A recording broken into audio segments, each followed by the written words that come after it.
Hi everyone, my name is Jared Biondi.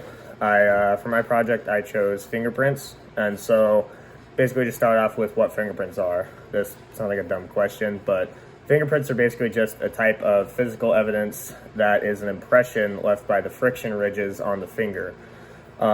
These ridges are attached to the sweat glands, those are responsible for actually leaving the imprint on surfaces we touch, and basically everything that we do touch.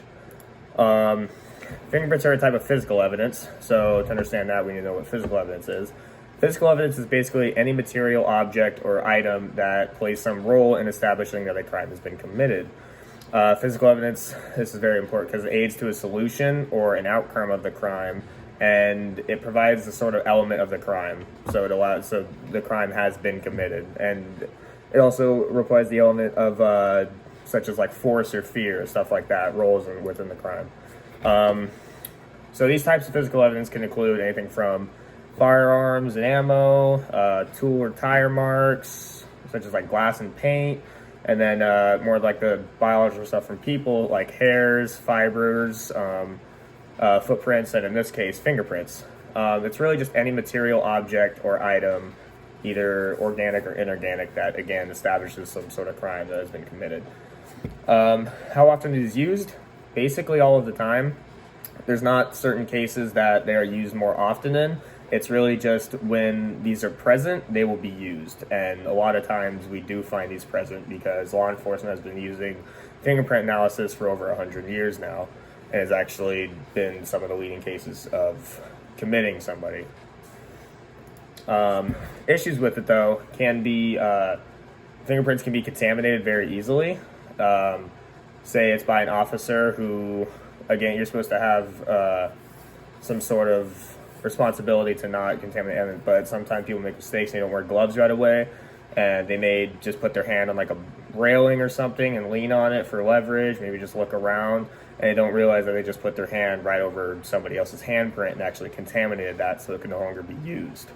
This can either be used by officers or it can be used by people who come up on the crime scene. Say it's somebody who currently needs medical help and they come up and start helping the person, they may have just contaminated evidence. Another issue can be, they could also be falsely placed. So this could be by somebody who committed the crime, say, see in the movies all the time, he shoots him with a gun while he's wearing gloves, and then he just puts the other person's hand all over the gun to make it look like a suicide or something like that. Some of the cases where fingerprints have been used wrongfully. 1984, a murder case in San Diego, California, Dr. Lambert in the medical lab actually said that one time he was doing a swab for a rape victim who was actually murdered, and sometimes the doctors keep in the lab a semen sample of themselves for generic, like, experimental purposes. And he said in a statement just recently this year, February of 2020, that he is unsure of which statement he used. He said he wants to believe that he didn't make the mistake of using one of the doctor's samples, but he, again, is unsure. So he could have just let the other doctor, who could have been criminalized in this crime as well, walk free, actually using their sample.